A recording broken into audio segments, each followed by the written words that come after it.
और लौंडे, क्या हाल चाल?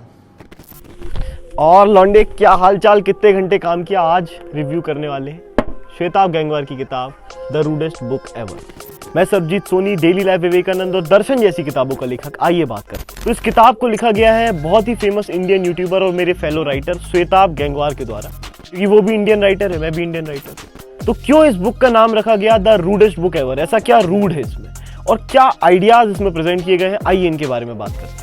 तो बुक का सबटाइटल है powerful perspectives to free your mind. Basically इस बुक में रूड वाली बात क्या है? रूड वाली बात यह है कि आपके बिलीव्स को पैम्पर नहीं करती, उन पे अटैक करती है, फोड़ देती है उनको। कुछ नए बिलीव्स और कुछ नए आइडियाज जनरेट करने की आपकी कैपेसिटी को देखती है कि कितनी है।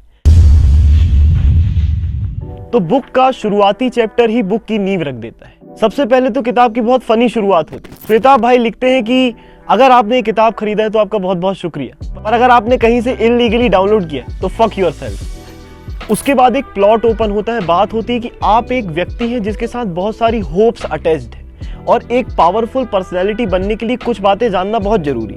वो बातें हैं कि पर्सन बॉर्न रेडी नहीं होता, दूसरी उसे तैयार होना पड़ता है, पर्सन इमोशनल होता है, और चौथी शुरुआत में उसे सीखना नहीं आता। तो लोगों के लिए ये दो चीजें सीखना बहुत जरूरी हो जाता है कि हाउ टू लर्न और हाउ टू थिंक। तो लेखक हाउ टू लर्न को कहते हैं कि सीखना बहुत जरूरी है और सीखने के लिए पुरानी चीजों को भूलना बहुत जरूरी है। हम इतने ज्यादा बंध जाते हैं पुरानी सीखी हुई चीजों से और पुरानी सीखी हुई चीजों के तरीके से कि हम नई चीजें सोच ही नहीं पाते। सोच नहीं पाते तो हम सीख नहीं पाते। हम लर्न तो करते हैं पर हमें पता नहीं है हाउ टू लर्न। और ये बहुत सही तरीके से बताया गया है कि नई चीजों को सीखने के लिए पुरानी चीजों को अनलर्न करना पड़ता है। हाउ टू थिंक को नॉर्मली रैशनैलिटी से जोड़ा गया है। बताया गया है कि हमारे बहुत सारे व्यूज और आइडियाज सोसाइटी से इन्फ्लुएंस होते हैं, पर हम एक्सेप्ट ही नहीं करते कि इन्फ्लुएंस है। हम मानते कि हमारे विचार है। खास करके बात की गई है फैमिलियरिटी और अनफैमिलियरिटी के बारे में। कहा गया है कि हम अनफैमिलियरिटी से दूर भागते हैं और फैमिलियरिटी की तरफ भागते हैं, और ये बात सत्य है, क्योंकि एक बहुत ही मशहूर विचारक ने कहा है कि अगर आपको किसी भी चीज में अनफैमिलियरिटी दिख रही है, अगर आपको लग रहा है कि चीज बिल्कुल गलत है। आगे लेखक फैमिलियरिटी और अनफैमिलियरिटी के बाद बात करते हैं पेरेंट्स के बारे में, कि पेरेंट्स बच्चों को क्या सिखाते हैं। वो सिखाते हैं कि व्हाट टू थिंक, ये नहीं सिखाते कि हाउ टू थिंक। और जैसे ही बात पेरेंट्स की तरफ गई तो समझ लो कि फ्रॉइडियन हो गई। फ्रॉइडियन हो गई मतलब साइकोलॉजिकल बात शुरू हो गई। किताब बताती है कि हमारा पास्ट एक्सपीरियंस, इन्वायरमेंट और हमारा जेनेटिक्स हमारे बिहेवियर को शेप करता है, पर हम इस बिहेवियर के बारे में अनकॉन्शियस होते हैं। हम अनकॉन्शियसली ही बिहेव करते हैं और हमारे बिहेवियर का रीजन हमें पता नहीं होता। हमें ज्यादातर कॉन्शियसली बिहेव करने की कोशिश करनी चाहिए। हमें ज्यादातर इंट्रोस्पेक्शन करने की कोशिश करनी चाहिए कि हमारे अंदर चल क्या रहा है। तो बेसिकली हाउ टू लर्न और हाउ टू थिंक से किताब की पूरी बेस तैयार हो जाती है। मतलब पता चल जाता है कि आगे कुछ ऐसे आइडियाज आने वाले हैं जो आपके पुराने विचारों के ऊपर अटैक करेंगे और आपको कुछ नया सिखाएंगे। तो आपको तैयार हो जाना चाहिए नया सीखने और सही तरीके से सोचने के बारे में। आगे सेकंड चैप्टर में स्पेशलनेस की बात होती है। लेखक बताते हैं कि स्पेशलनेस हमारे दिमाग में होती है। हम अपने आप को स्पेशल बताने की कोशिश करते हैं क्योंकि हम इनसिक्योर होते हैं। उसी इनसिक्योरिटी को हम स्पेशलनेस और लोगों के अप्रूवल का खाना खिलाते हैं। और एक ह्यूमन वैसे भी बहुत ज्यादा इनसिक्योर होता है। उसे पता ही नहीं होता कि वो है कौन, उसे करना क्या है, वो पैदा क्या हुआ है, आसपास हो क्या रहा है। और इन्हीं सब के बीच में हम अपनी इनसिक्योरिटी को दूसरी चीज जैसे मनी, सेक्स, गैंग, इन सब चीजों से हम अपनी इनसिक्योरिटी को खाना खिलाते रहते हैं। हम अपने आप को बोलते रहते हैं कि हम सिक्योर हो जाएंगे, सिक्योर हो जाएंगे, पर असल में ये इतनी ज्यादा मटेरियलिस्टिक चीजें हमसे इंटरनली कनेक्टेड ही नहीं। ये बस आउटर वर्ल्ड की चीजें हैं जो हम अपने आप को प्रिटेंड करते हैं कि हम इनसे सिक्योर हो रहे हैं। असल में सिक्योर होने का एक ही तरीका है, टू एक्सेप्ट योर इनसिक्योरिटी। तो असल में स्पेशलनेस है क्या? स्पेशलनेस होती है वेल रेगुलेटेड सेल्फ। मतलब आपका जो सेल्फ है वो वेल रेगुलेटेड होना चाहिए। उसको पता होना चाहिए कि वो किस तरीके से रेगुलेट हो रहा है। और आगे इस बुक में कुछ कंसेप्ट्स भी बताए गए हैं, जैसे यू आर अ नेशन, जिससे आप अपने आप को बेहतर तरीके से रेगुलेट कर पाएंगे। उसके बाद बात होती है ट्रैप्ड सेल्फ की। ट्रैप्ड सेल्फ का मतलब है कि हम ज्यादातर समय जब तक हम मरते नहीं है तब तक हम ट्रैप्ड सेल्फ ही रहते हैं। हम खुद से ही ट्रैप्ड रहते हैं। और इस ट्रैप्ड चीज को ही बाहर निकल के सेल्फ अवेयरनेस का नाम दिया जाता है कि आप खुद के बारे में अवेयर हो रहे हैं।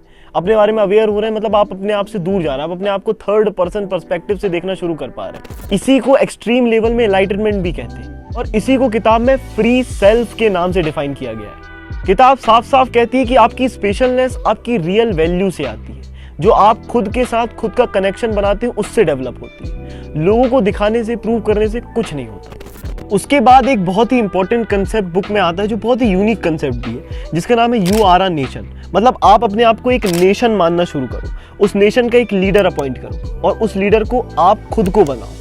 अगर आप अपने लीडर नहीं बनोगे तो दूसरे लोग आपको कंट्रोल करेंगे और वो आपकी नेशन के लीडर कहलाएंगे। बेसिकली आप अपनी रिस्पॉन्सिबिलिटी लो।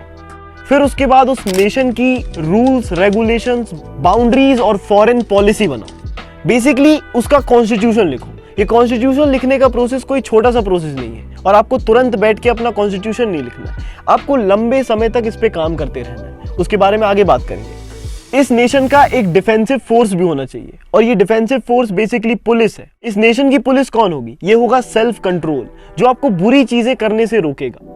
आपने जो रूल्स एंड रेगुलेशंस बनाई हैं उसे कॉन्शियसली कंट्रोल करो। सेल्फ कंट्रोल के थ्रू अपने मंकी माइंड की गंदी विशेष को मार दो, तोड़ दो। सेल्फ कंट्रोल ही आपको सेल्फ रिस्पेक्ट तक लेके जाएगा।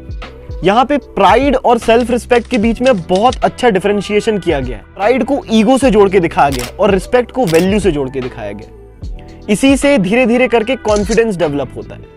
ऐसे डिजायर्स, ऐसे अर्जेस, ऐसे बिहेवियर पैटर्न्स जो आपको गलत दिशा में लेके जा रहे हैं, वो डिजायर्स और अर्जेस आपके लिए टेरर्स हैं, वो आपकी नेशन में आतंकवादी हैं।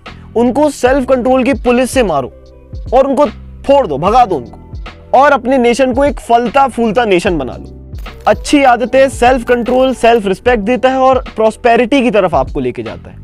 ईगो को बहुत ही अलग तरीके से डिस्क्राइब किया गया है, कहा गया है इमोशनल ग्रैंडपा ऑन क्रैक। ऐसी ही गुड लीडरशिप से आप अपने आप को एक बेहतर आदमी बना पाओगे और मेटाफोरिकली बोले तो बेहतर नेशन बना पाओगे। नेशन की फॉरेन पॉलिसी में पहला पॉइंट है सेल्फ प्रोटेक्शन।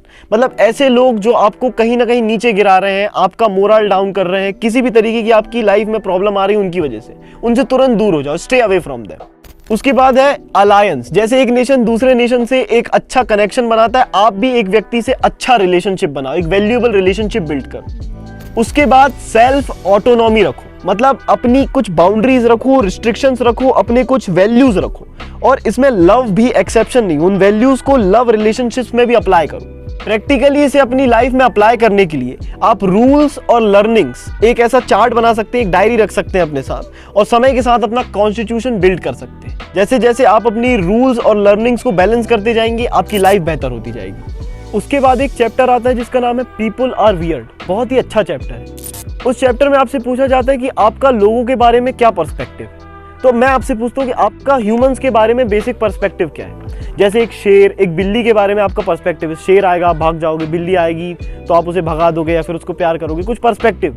ह्यूमंस को लेके क्या पर्सपेक्टिव, और ये पर्सपेक्टिव होना बहुत जरूरी है क्योंकि आप किसी भी सिचुएशन को डिफाइन कैसे करोगे। वो लोग मेरे दोस्त नहीं बनना चाहते, वो लोग बहुत इडियट है। ये एक नेगेटिव तरीके का एक्सप्लेनेशन हो गया, जजिंग एक्सप्लेनेशन हो गया। उसके बाद आप बोल सकते हो कि ये लोग मेरे दोस्त नहीं बनना चाहते, ये लोग बहुत कॉम्प्लिकेटेड है। तो कॉम्प्लिकेटेड अच्छा शब्द है, यूज किया जा सकता है, पर ये एक लेखक के हिसाब से ये थोड़ा मैकेनिकल है, ऐसा लग रहा है किसी मशीन को डिफाइन करता है। इसलिए सबसे अच्छा टर्म जो आप लोगों के लिए यूज कर सकते हो वो वियर्ड है। वो लोग मेरे दोस्त नहीं बनना चाहते, बहुत वियर्ड है, बहुत अजीब है। तो ये जो टर्म है वियर्ड, ये आजकल एक कॉम्प्लीमेंट की तरह भी लिया जाता है, तो इसे यूज करना बहुत अच्छा है। लोगों को डिफाइन करने के लिए वियर्ड शब्द का यूज किया जा सकता है। उसके बाद बात होती है फर्स्ट इंप्रेशन की। हम फर्स्ट इंप्रेशन पे बहुत ध्यान देते पर हम भूल गए कि हम मार्केटिंग और सेल्स की दुनिया में रहते हैं, जहां पे हर एक व्यक्ति फर्स्ट इंप्रेशन बेहतर ही बनाएगा, बुरा तो बनाएगा ही नहीं। इसलिए डेटा पे रिलाय करो। Data is king. किताब में लिखा है डेटा इज किंग। जब तक आपके पास किसी व्यक्ति के लिए या फिर किसी भी चीज के लिए बहुत सारा डेटा ना आ जाए तब तक जज मत। आगे एक चैप्टर में बहुत अच्छा डिफरेंशिएशन है हैप्पीनेस, सेटिस्फैक्शन और पीसफुलनेस के बीच में। हैप्पीनेस को शॉर्ट टर्म प्लेजर बोला गया, जैसे मनी, सेक्स, एडमायरेशन, और उसके बाद बताते हैं कि सेटिस्फैक्शन क्या है, जो उससे थोड़ी वैल्यूएबल चीज है जिसके पीछे हमें जाना चाहिए, जो है financial stability, long term relationship, जो है ट्रू वैल्यू। हमें इन सब चीजों के पीछे जाना चाहिए, ये हमारी लाइफ को बेहतर बनाएंगी। और उसके बाद अंत में आता है पीसफुलनेस, मतलब चीजों को जैसी है वैसे एक्सेप्ट करना, संतुष्ट होना, जो बहुत ही इंपॉर्टेंट चीज है। गोइंग अवे फ्रॉम लस्ट, जो बहुत इंपॉर्टेंट चीज है। एक्चुअली बाइबल और बुद्धिज्म भी यही फिलॉसफी को बताता है डीपली। आगे किताब में और भी चीजों के बारे में बात, एक बहुत अच्छा चैप्टर आता है जिसका नाम है रिजेक्शन एंड फेलियर्स, जिसमें लिखा गया है कि रिजेक्शंस आर नॉर्मल। फिर बोला गया कि ये बात तो नॉर्मल है, इसमें क्या। उसके उसके बाद बार बार रिपीट किया गया है, rejections are normal, rejections are normal, say it loud mother lover. आगे sex education for young people, role models, heroes and perfect people के बीच में डिफरेंशिएशन किया गया है। एक अच्छा चैप्टर है जो कहता है एडमायर नॉट फॉलो, किसी को भी एडमायर करो, फॉलो मत करो, मतलब रैशनल बन के लोगों की बात सुनो, सोचो। क्रिटिकल थिंकिंग और क्रिएटिव थिंकिंग को बहुत अच्छे से बताया गया है। लास्ट चैप्टर बहुत अच्छा कोट देता है, कहता है कि डोंट कंपेयर, आप ऑक्टोपस हो और वो वल्सस है। प्रॉब्लम सॉल्विंग और पेन के बारे में बात करके बहुत ही अच्छे तरीके से किताब को अंत किया गया है। अब कुछ शब्द हैं श्वेताब गंगवार साहब के लिए, बहुत बहुत थैंक यू ऐसी किताब लिखने के लिए, क्योंकि इंडिया का जो अभी का मार्केट है वो फिक्शन तो फिर भी है, क्योंकि इंडिया का रीडर बेस अभी बहुत छोटा है और फिक्शन तो फिर भी बिकी जाती है किसी किसी की, पर नॉन फिक्शन तो बिकती ही नहीं, खास करके वो नॉन फिक्शन जो इंडियन ऑथर्स ने लिखी। और नॉन फिक्शन का जो सेल्फ हेल्प का मार्केट पूरी दुनिया में चल रहा है, जिसमें थिंक एंड ग्रो रिच की कॉपीज़ बनाई जा रही हैं लगातार अलग अलग किताबों के नाम से, उनसे हट के फिलोसफिकल इंक्वायरी देना, फिलोसफिकल सेल्फ हेल्प लिखना और उसको इंडिया में बेचना बहुत इंपॉर्टेंट है और बहुत बहुत बड़ी बात है। I admire you for that. ये किताबें हो सकता है अभी सिर्फ नेशनल बेस्ट सेलर है, मेरी किताब अभी नेशनल बेस्ट सेलर है, आगे चल के यही किताब लोगों के ऑडियंस के पर्सपेक्टिव को बदलेगी और ऑडियंस को इवॉल्व करेगी। ये किताबें चेंज की तरफ किताब है। ऐसी फिलोसफिकल किताबें उम्मीद करते हैं आप और लिखेंगे, जल्दी आएंगी, मेरी भी और किताबें आएंगी। और बुक रिव्यू की series the rudest book ever से क्यों शुरू की गई, उसके रीजंस बहुत ऑब्वियस है। चैनल के व्यूज तो आपको देख के समझ में आ ही गया होगा कि हमें आपकी जरूरत है। तो दर्शन प्रोडक्शन में ऐसी ही कमाल की वीडियो आती रहेंगी, आप बने रहिए हमारे साथ, हम भी बने आपके साथ। धन्यवाद।